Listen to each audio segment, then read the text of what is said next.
Assalamualaikum Bu Uci, selamat siang. Waalaikumsalam. Selamat siang, Bu Endah. Bagaimana kabarnya Bu? Alhamdulillah sehat. Bagaimana kabarnya Bu Endah? Alhamdulillah sehat juga. Ganggu nggak Bu ini kira-kira? Oh, tidak. Ada waktu. Mungkin Ada apa, Bu Endah? inilah saya tuh ada tugas untuk mewawancarai kepala sekolah dengan apa? Untuk tugas saya modul 3.1 demonstrasi kontekstual tentang dilema etika, Bu. Nah, ada beberapa Oh, pertanyaan nanti yang akan saya tanyakan kepada Ibu selaku Kepala Sekolah SDN Kalipang. Ya, Bu. Les. nggih. SDN 1 Kalipang. Nggih. Untuk pertama-tama saya mau menanyakan kasus yang pernah Ibu alami, kasus dilema etika di sekolah Ibu apa ya, Bu? Bisa Eh, bercerita? untuk kasus itu banyak sekali ya. Di antaranya ini kasus tentang guru saya. Nih, saya itu punya guru, salah satu guru yang kebetulan itu mempunyai tanggungan orang tua yang sakit. Nih, dilemanya di sini itu ketika si guru ini apa antara merawat orang tua atau melaksanakan kewajibannya di sekolah seperti itu. Itu salah satu dilematika yang pernah saya alami ya. Salah satu sisi kewajiban sebagai anak dan satu sisinya lagi dia juga harus memenuhi kewajibannya sebagai guru. Nah, untuk pertanyaan pertama ya Bu, selama ini bagaimana Ibu mengidentifikasi kasus-kasus yang merupakan dilema etika atau bujukan moral itu, Bu?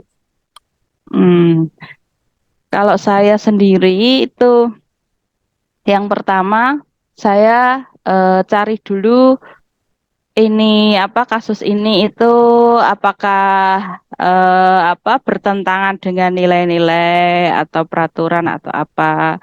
Kemudian saya diskusikan dengan teman-teman yang lain, teman-teman senior, saya meminta pendapatnya dan lain sebagainya. Kemudian saya juga konsultasi dengan atasan terlebih dahulu. Setelah itu, setelah tahu pendapat-pendapat dari mereka-mereka, dari beliau, kemudian saya apa analisis lagi apakah nanti keputusan saya ini akan berdampak atau tidak seperti apakah sudah sesuai dengan peraturan, apakah sudah sesuai dengan apa ya namanya pokoknya kedepannya bagaimana lah seperti itu regulasi aturan dan lain sebagainya jangan sampai keputusan saya ini hanya sepihak atau menyimpang dari aturan. Nah setelah itu baru saya membuat sebuah keputusan seperti itu.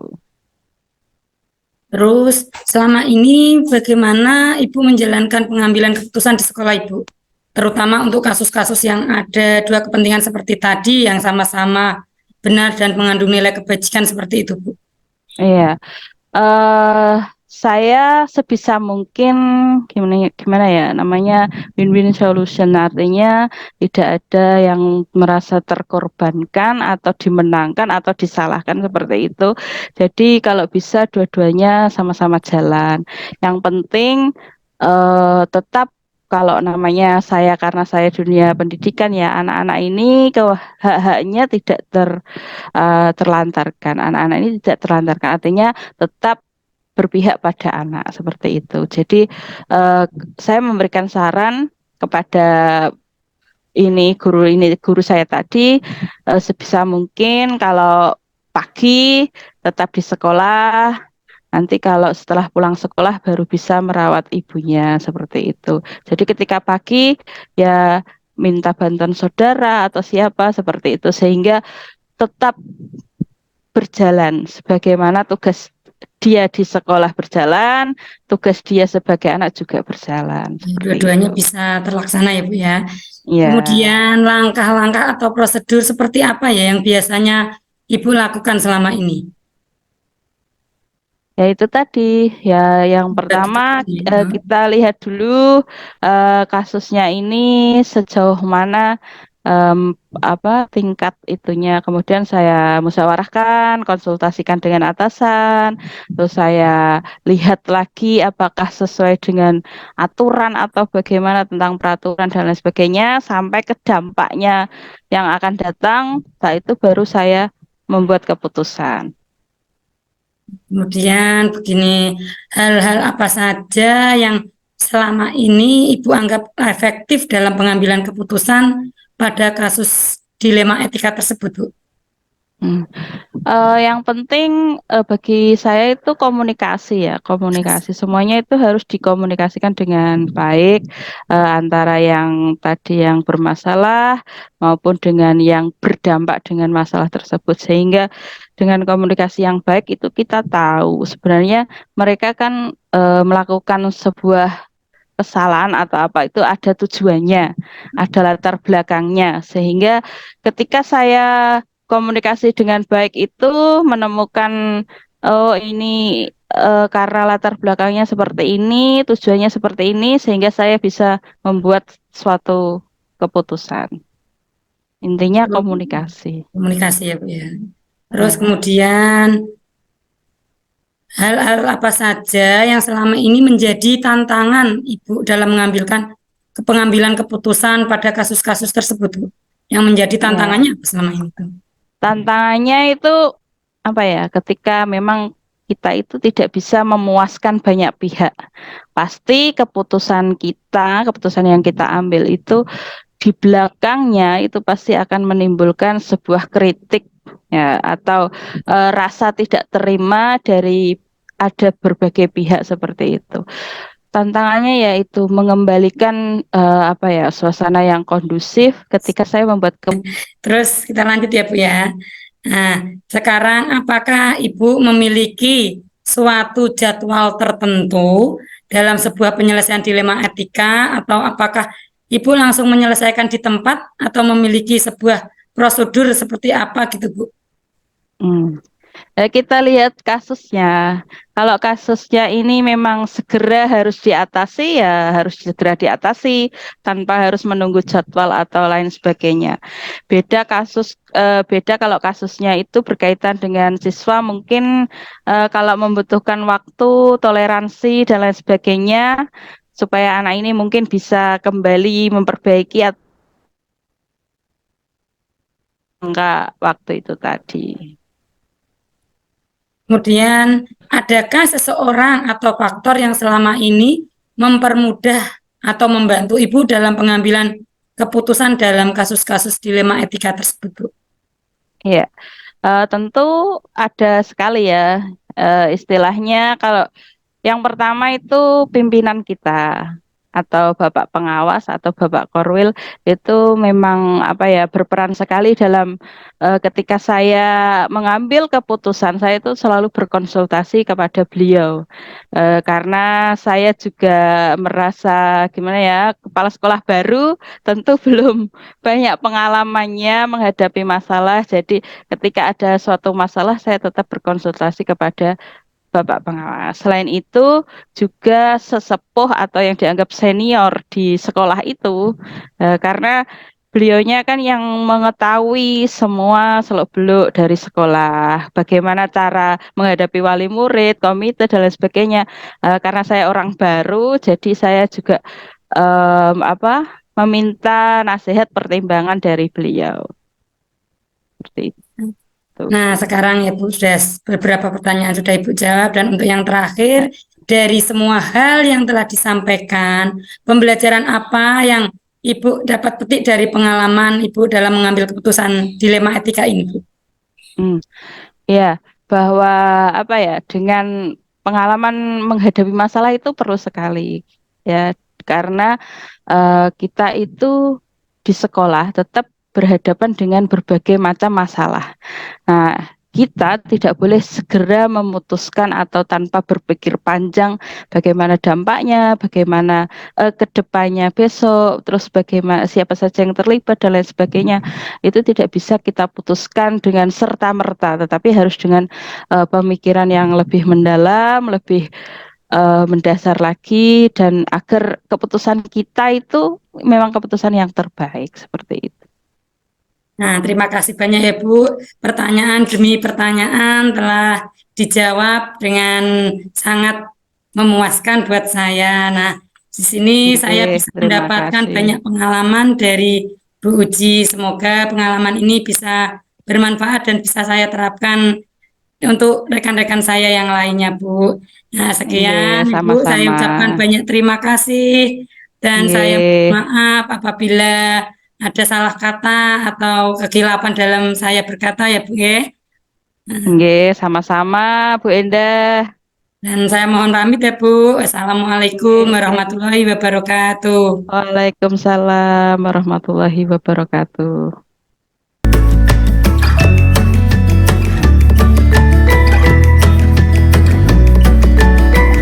Assalamualaikum, Bunda. Selamat siang. Waalaikumsalam, Mbak Eda. Bagaimana kabar Bunda hari ini? Alhamdulillah sehat. Mungkin juga Brenda juga sehat kan? Alhamdulillah. Mengganggu nggak, Bu? Oh tidak, ada apa Bu? Ini Bu, saya dapat tugas untuk mewawancarai kepala sekolah. Oh iya iya. Di sini saya ingin mengajukan beberapa pertanyaan mengenai kasus yang ada di sekolah Bunda. Iya. Di sini ada kasus apa ya Bu yang pernah dialami di sekolah Ibu? Kalau di sekolah ini ya namanya kasus itu macam-macam ya. Terutama kasus tentang anak-anak. Banyak sekali di antaranya anak-anak yang tidak disiplin. Pernah kedisiplinan Terutama tentang masuk sekolahnya kadang terlambat, dan mungkin dari sisi kenapa keterlambatan mungkin dari orang tuanya, karena posisi di sini orang tuanya kebanyakan bekerja, ditinggal kerja, kemudian berangkat sekolah, anak pun kadang-kadang lupa membawa perangkat pembelajarannya. Kemudian selain itu karena adanya budaya seperti itulah kita tidak bisa mengidentifikasi anak ini bagaimana tidak bisa. Sebisa saja kami hanyalah kita yang cuma memberikan rasa kita bisa menegur, tapi dengan rasa juga adanya rasa kasih sayang serta rasa kasihan terhadap anak-anak itu. Selama ini bagaimana Bu Darwati mengidentifikasi kasus yang merupakan dilema etika atau bujukan moral? Dalam identifikasi tersebut kita juga akan mempertimbangkan, dan sebelumnya kita juga meminta untuk karena itu merupakan suatu bujukan moral, kita perlu melihat bagaimana kasusnya dan apa yang terjadi. Nanti akan muncul suatu kejadian-kejadian yang setidaknya kasus yang ada seperti itu. Berarti itu sama artinya dengan dilema etika dan bujukan moral sudah dengan identifikasi ya Bu ya pada kasus ini. Terus selama ini bagaimana Anda menjalankan pengambilan keputusan di sekolah, terutama untuk kasus-kasus di mana ada dua kepentingan yang sama benar atau sama-sama mengandung nilai kebajikan? Nah, keputusan itu bisa kita ambil dengan jalan sebelumnya kita musyawarahkan dulu kepada rekan-rekan kerja, yaitu kepada guru-guru kami, bagaimana nanti langkah selanjutnya. Kemudian dengan pertimbangan itu kita akan mendapatkan suatu hasil. Nah, hasil itulah nanti kita buat sebagai keputusan bersama. Terus sekali ya Bu, dengan diskusi sama rekan itu kita akan memberikan hasil yang lebih optimal daripada keputusan kita sendiri. Untuk selanjutnya langkah atau prosedur seperti apa yang Ibu lakukan selama ini? Nah, langkah-langkah pertama yang kita lakukan adalah kita mengenali kasus apa yang terjadi. Kemudian yang kedua kita mencari solusi apa yang mencari siapa yang terlibat. Setelah itu kita melaksanakan suatu rapat, kemudian kita ambil keputusan bersama, nanti hasilnya itulah akan kita buat satu keputusan. Terus hal-hal apa saja yang selama ini Ibu anggap efektif dalam pengambilan keputusan pada kasus-kasus dilema etika? Dan yang kita ambil itu Efektif. sesuai dengan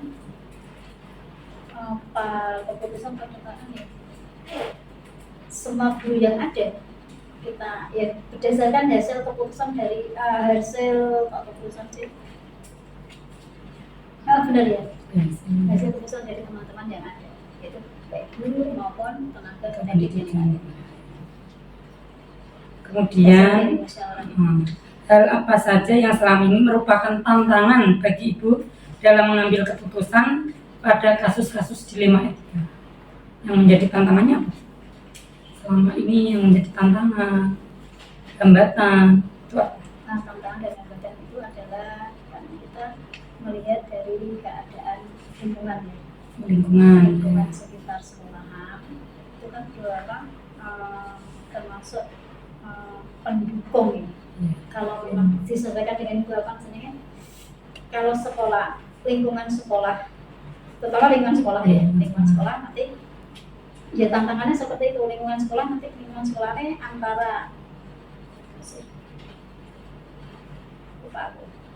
lingkungan sekolah dengan warga sekolah, dengan wali murid, harus ada kolaborasi. Nah, mungkin kerjasama. Yang tantangan itu terkadang ada itu ya pro dan kontra. Nah, biasanya seperti itu.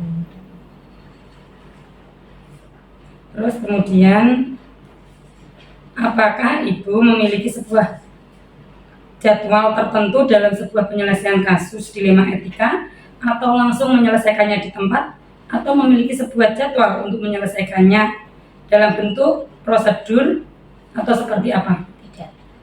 Kalau ada kasus, kita tidak membuat jadwal tersendiri atau jadwal khusus. Yang kita lakukan adalah pada saat ada kasus, baru itulah kita selesaikan dengan secara bersama. Berarti langsung ya? Langsung bersama dengan rekan-rekan. Karena kasus itu tidak tahu kapan jadinya, tahu jadi nggak bisa. Kejadian dari kasus. Ya, kalau dijadwalkan itu seolah-olah kayak itu. Soalnya kan sesuatu kasus. Ada kasus langsung ada tindakan. Selanjutnya, adakah seorang atau faktor yang selama ini mempermudah atau membantu Ibu dalam mengambil keputusan dalam kasus dilema etika ini? Ada. Yang merupakan yang membantu kita adalah semua para guru dan karyawan yang ada. Semua guru dan pendidik semuanya ya. Semuanya. Selain itu ada lagi nggak? Atau komite atau siapa? Wali murid? Ya, termasuk kalau memang kita butuhkan ya ada wali murid juga, komite juga, karena itu kan juga iya, karena itu merupakan juga berperan serta di dalam perkembangan sekolah.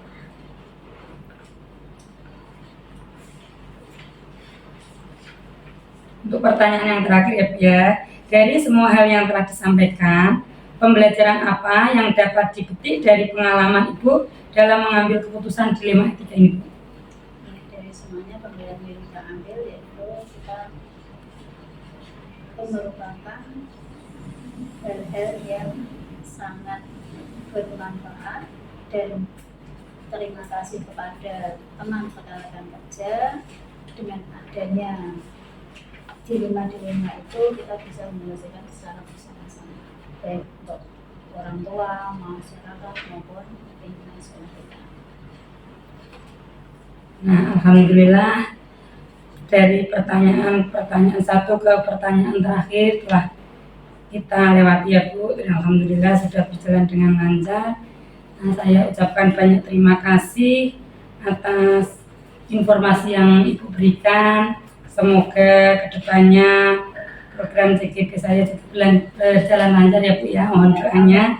Dan saya berterima kasih sekali atas kolaborasi Ibu selama ini, dan Saya akhiri saja wawancara hari ini, Bu. Sekali lagi saya mohon maaf apabila ada kesalahan kata atau mengganggu atau bagaimana. Dan terima kasih banyak saya ucapkan. Wassalamualaikum warahmatullahi wabarakatuh dan selamat siang Bu Darwati. Akhir.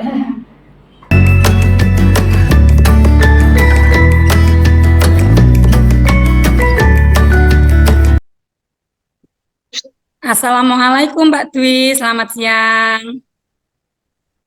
Waalaikumsalam warahmatullahi wabarakatuh. Selamat siang. Gimana kabarnya Pak Dwi hari ini?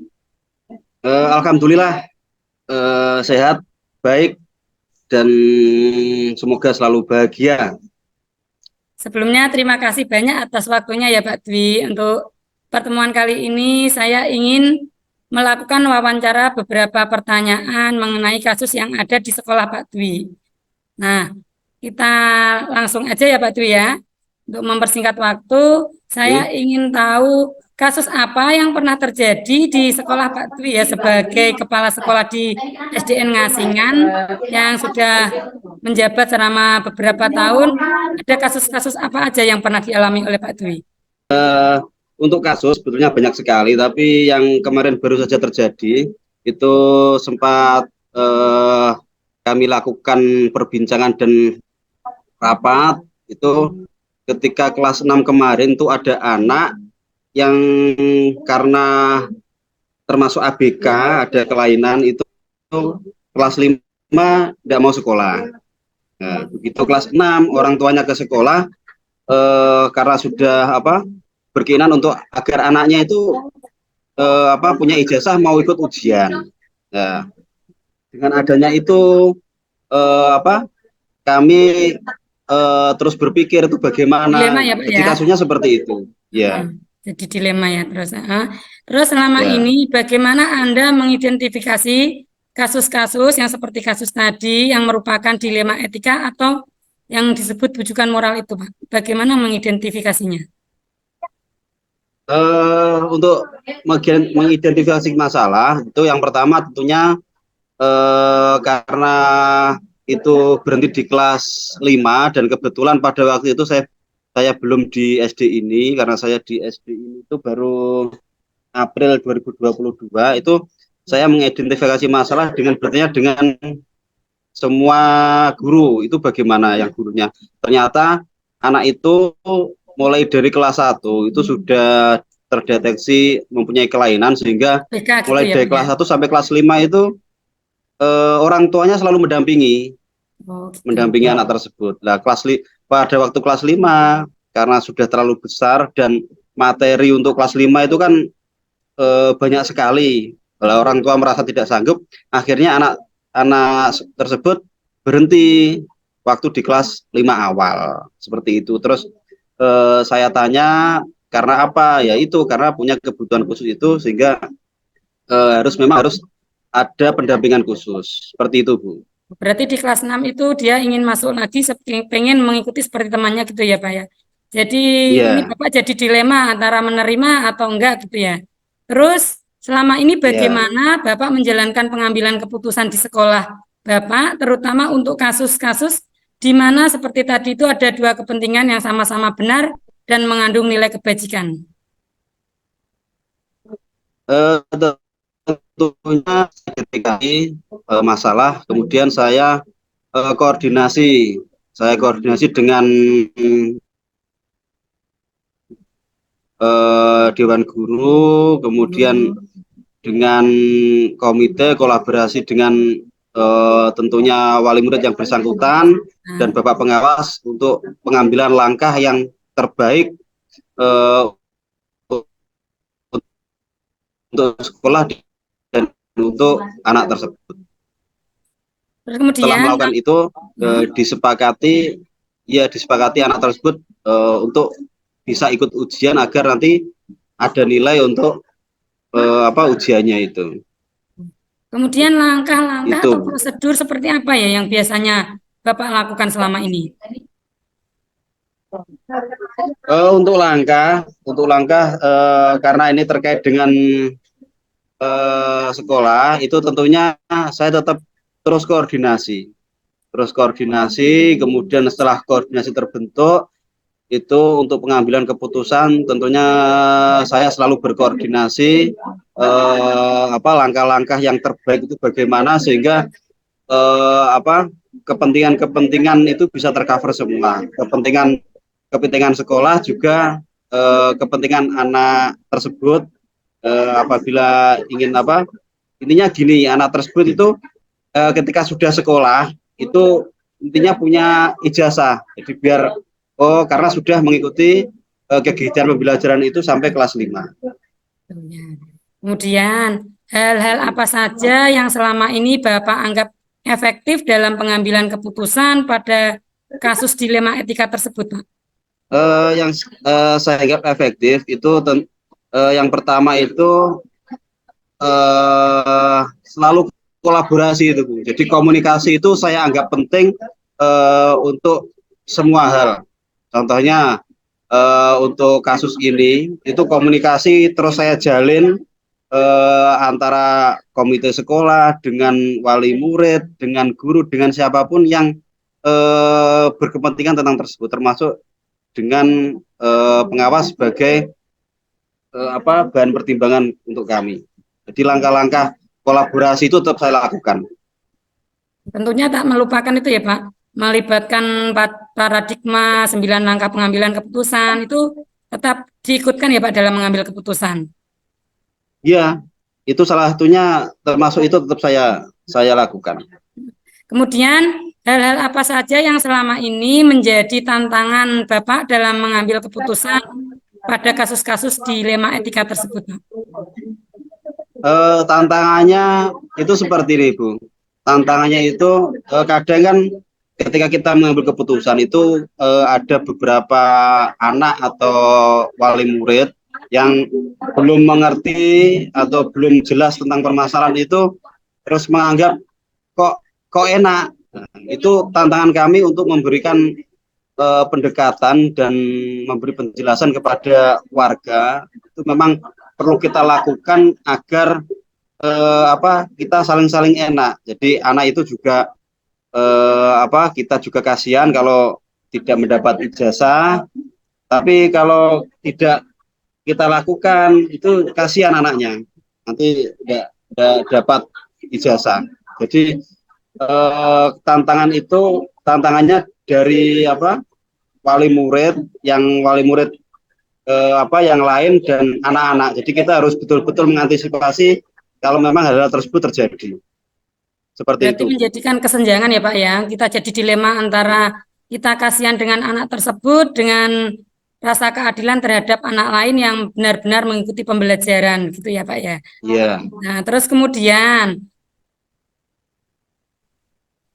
apakah Anda memiliki sebuah jadwal tertentu dalam penyelesaian sebuah kasus dilema etika? Apakah Anda langsung menyelesaikan di tempat atau memiliki sebuah jadwal dalam menyelesaikannya dalam bentuk atau prosedur seperti apa begitu Pak? Kalau jadwal tentunya harus saya jadwalkan, Bu, karena kita berkolaborasi dengan berbagai pihak, tentunya harus kita jadwalkan agar bisa meluangkan waktunya, itu kita jadwal. Tapi jadwal itu juga tidak terlalu jauh dengan permasalahan yang terjadi. Jadi misal permasalahan yang terjadi mungkin besoknya kita konfirmasi dengan pihak-pihak, misal dengan komite, Pak hari ini bisa, oh bisa Pak, ya, itu jadwalnya seperti itu. Jadi jadwal itu tidak kok mengikat, tidak. Jadi kita menyesuaikan dengan siapa kita mau koordinasi. Seperti Berarti itu. jadwal itu dibuat ketika kita mau koordinasi diskusi untuk penyelesaian itu ya Pak ya? Ya. Karena kan kalau masalah itu kan kita tidak tahu datangnya kapan. Jadi yang kita jadwalkan rencana penyelesaian begitu ya? Iya. Ya, terus untuk pertanyaan yang terakhir ini ya Pak ya. Oke. Adakah seorang atau faktor yang selama ini mempermudah atau membantu Anda dalam pengambilan keputusan dalam kasus ini? Ada nggak orang atau faktor lain yang membantu? Ya, semua pihak yang saya ajak untuk komunikasi itu sangat membantu. Jadi misal untuk komite sekolah itu saya ajak koordinasi, karena apa? Karena kaitannya dengan masyarakat sekitar. Misal misal seperti ini ada, misal ini kemungkinan nggih, kemungkinan tapi Oke. alhamdulillah kemarin tidak terjadi. Kemungkinan itu misal ada itu wong kelas 6 gak sekolah kok lulus. Kan ada seperti itu. Nanti kalau kita sudah koordinasi dengan komite, saya minta tolong komite untuk bisa meredam kalau ada Meredam. seperti itu. Dan tentunya Bapak Ibu guru saya ajak koordinasi, saya minta pendapat sehingga nanti kalau saya mengambil keputusan itu betul-betul Bisa semuanya dipertanggungjawabkan mengetahui ya, dan Pak. semuanya ikut bertanggung jawab. Artinya semua pihak yang saya ajak koordinasi itu sangat membantu saya. Itu. Dari semua hal yang telah Bapak sampaikan, pembelajaran apa yang bisa Bapak petik dari pengalaman pengambilan keputusan dilema etika ini, Pak? Untuk pengalaman itu memang dari awal itu saya itu mementingkan komunikasi. Jadi apapun permasalahan itu komunikasi dengan semua pihak berkolaborasi itu sangat penting. Jadi mungkin saja apa yang kita pikirkan itu apa yang tidak kita pikirkan itu dipikirkan oleh orang lain. Jadi kalau kita koordinasi itu mungkin saling melengkapi. Jadi langkah-langkah yang kita ambil itu diupayakan tidak merugikan dari pihak manapun. Jadi intinya yang paling penting untuk semua itu komunikasi, kolaborasi, komunikasi itu penting. Ya, demikian ya Bapak, pertanyaan demi pertanyaan telah Bapak berikan jawaban beserta informasi. Nah, di sini saya menjadi banyak sekali pengalaman yang telah diberikan oleh Pak Dwi dan bisa saya jadikan pembelajaran. Nah, untuk waktunya saya ucapkan banyak terima kasih ya Pak atas waktunya untuk kegiatan wawancara ini. Dan sebelumnya saya mohon maaf bila ada kata-kata yang kurang berkenan di hati Bapak, dan saya ucapkan selamat siang dan banyak terima kasih. Wassalamualaikum warahmatullahi wabarakatuh. Waalaikumsalam warahmatullahi wabarakatuh.